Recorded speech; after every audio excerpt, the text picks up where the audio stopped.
अंदर work permit नहीं मिलता, तो एजेंट दे भी ना तो भी मत लो यार। होता कि बैचलर्स होती है यूके के अंदर 3 साल की, लो अपनी कंट्री वापस, मास्टर्स लें, एशियन ईयर जो होता है वो लें।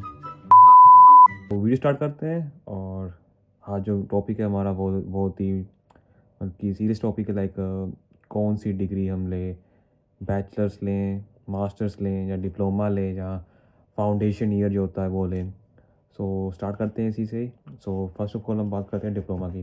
तो जो डिप्लोमा होता है, डिप्लोमा के अंदर क्या होता है कि जैसे कनाडा है, कनाडा का 2 साल का डिप्लोमा होता है, उसके बाद पीएसडब्ल्यू मिल जाता है आपको, जो वर्क परमिट होता है।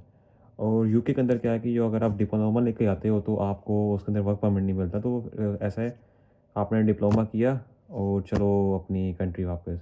सो आपने पहली बात, डिप्लोमा तो अपने लेना ही नहीं है यूके के अंदर। तो उसके बाद नंबर आता है आपका बैचलर्स का। और बैचलर्स का ये सीन होता है कि बैचलर्स होती है यूके के अंदर 3 साल की, जो कि हाँ थोड़ी सी अगर बाकी कंपेयर करो, जैसे यूएस है या कनाडा, उससे कंपेयर करो तो वहाँ पे 4 साल की, इधर 3 साल की है। तो अगर आप कंपेयर करोगे तो आप सोचोगे भी हाँ थोड़ी सस्ती है। लेकिन अगर आपने बैचलर्स लेनी है तो कम से कम 1 साल की फ़ीस पे करके आओ या 2 साल की फ़ीस पे करके आओ। क्योंकि अगर आपको सपोज़ आपने 6 महीने की फ़ीस पे की है, उसके बाद आपने अगर यहाँ पे काम ढूँढना है और आपको काम नहीं मिला, तो फिर आपका थोड़ा दिक्कत हो जाती है। तो इसलिए 1 साल की या 1.5 साल की फ़ीस पे करके आओ तो आप बहुत आराम से तीसरे साल की फ़ीस निकाल लोगे। और रही बात फाउंडेशन कोर्स की, तो फाउंडेशन ईयर एजेंट दे भी ना तो भी मत लो यार। क्योंकि फाउंडेशन ईयर का ये मतलब होता है कि आपकी जो है इंग्लिश स्ट्रांग नहीं है और आपको 1 साल की जो फ़ीस है ना वो आपको ज़्यादा देनी पड़ती है। तो उससे बढ़िया कि आप फाउंडेशन ईयर मत लें।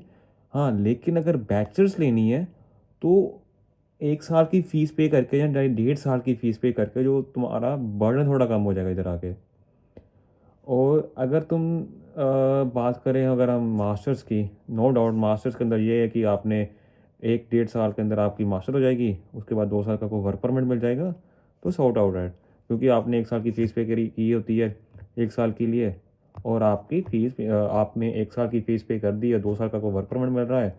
और बैचलर्स के अंदर देखो, अगर एक आपने मास्टर्स के अंदर एक बार फ़ीस पे करनी है और बैचलर्स के अंदर आपने उसका 3 टाइम्स पे करना होता है।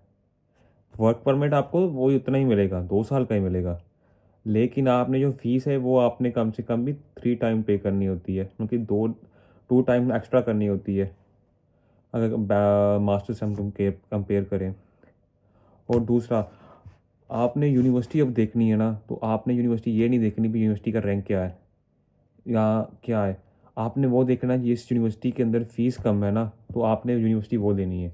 अगर आप यूनिवर्सिटी देखोगे रैंक वाइज़ तो आप फिर बहुत पैसा लगाने वाले, क्योंकि मैं नो डाउट, क्योंकि अगर आप सोचोगे भी किसी यूनिवर्सिटी के अंदर 20,000 पाउंड है, 16,000 पाउंड है, 18,000 पाउंड फ़ीस है, तो वो यूनिवर्सिटी को बायकॉट ही कर दो।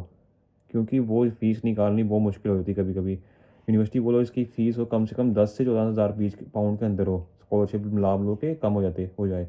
लेकिन अगर जिसकी फ़ीस उससे ज़्यादा है ना, तो फिर सोच समझ के आना, क्योंकि इधर फिर फ़ीस निकालनी कभी-कभी मुश्किल हो जाती है अगर हालात टाइट हो जाए, काम ना मिले तो। जैसे कि कुछ यूनिवर्सिटीज़ होती हैं जिनकी फ़ीस कम होती हैं, जैसे अब क्या चल रहा है कि अब कुछ यूनिवर्सिटीज़ हैं उन्होंने कॉलेजेस के साथ टाई अप किया है, तो आप पढ़ते कॉलेजेस के अंदर ही हो, लेकिन आपको डिग्री मिलती है यूनिवर्सिटी की। जैसे एक लड़का आया है, वो बोल्टन यूनिवर्सिटी की उसको डिग्री मिलेगी, लेकिन वो पढ़ कॉलेज में रहा है, बैचलर्स डिग्री वहाँ से कर रहा है। 10,000 पाउंड उसकी फ़ीस है और जो उसको डिग्री मिलेगी वो बोल्टन यूनिवर्सिटी की मिलेगी। अगर हाँ, अगर आप ऐसा कर सकते हो तो फिर वो बढ़िया है, क्योंकि आपको देखो आप कॉलेज जा रहे हो, फ़ीस पे कर रहे हो, डिग्री मिल रही है एट द एंड आपको बोल्टन यूनिवर्सिटी या किसी और यूनिवर्सिटी की। और यूनिवर्सिटीज़ कुछ ऐसी हैं जो आपको सस्ते में आपको दिला देंगी डिग्री इधर की, क्योंकि इधर आओगे खर्चे होंगे तुम्हारे, थोड़ा मेंटली स्ट्रेस भी होगा अगर काम ना मिला, तो फीस का स्ट्रेस बहुत बड़ा होगा। तो उससे बढ़िया है कि अगर बैचलर्स लेके आ रहे हो तो वो लेके आओ जिस यूनिवर्सिटी की फ़ीस बहुत ज़्यादा कम है, नहीं तो इधर आके हालात बहुत टाइट हो जाते हैं। ज़्यादातर मैं बोलूँगा कि मास्टर्स लेके आओ, क्योंकि मास्टर्स करने के बाद 2 साल आपके पास टाइम होगा कुछ भी करने का। लेकिन बैचलर्स के अंदर अगर आपने 6 महीने की फ़ीस पे की है, उसके बाद आपने बोल रहे हो कि हाँ कि मैं कर लूँगा, तो वो आपके ऊपर बर्डन हो जाएगा मतलब कि सपोज़ अगर आप एनआई पे काम कर रहे हो, कुछ बंदे होते हैं वो एनआई पे काम करते हैं और दूसरे भी करते हैं काम, फ़ीस निकल जाए तो बहुत ही लो वेजेस पे काम करते हैं, 6 पाउंड, 7 पाउंड, 5 पाउंड, 4 पाउंड कि काम मिलता जाए। तो वो आप अपने साथ ज़ुल्म कर रहे हो और कुछ नहीं कर रहे। तो उससे बढ़िया है कि मास्टर्स लो, साल की फ़ीस पे करके और 2 साल का वर्क परमिट मिलेगा, आप अपने पैसे वसूल कर लोगे पूरे और लिंक बन जाएँगे।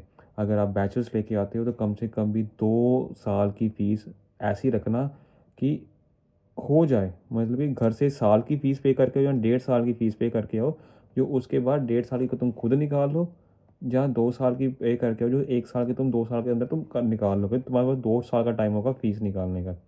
और फाउंडेशन ये तो लेके ही ना आओ ना यार, क्योंकि वो तो पैसा बर्बादी है, कि तुम पैसा बर्बाद कर रहे हो अपना 1 साल की फ़ीस देके और डिप्लोमा को मैंने पहले बता दिया, डिप्लोमा का इधर इस कंट्री के अंदर फ़ायदा नहीं है क्योंकि वही है, आपको वर्क परमिट नहीं मिलेगा। तो यही है बस। अगर कोई भी तुम्हारा होगा डाउट होगा तो कमेंट कर दो, मैं कमेंट में बता दूंगा, डीएम कर दूंगा तुम लोगों को, अगर कोई भी होगा तो तब तक के लिए बाय। मिलते हैं अगली वीडियो में। बाय।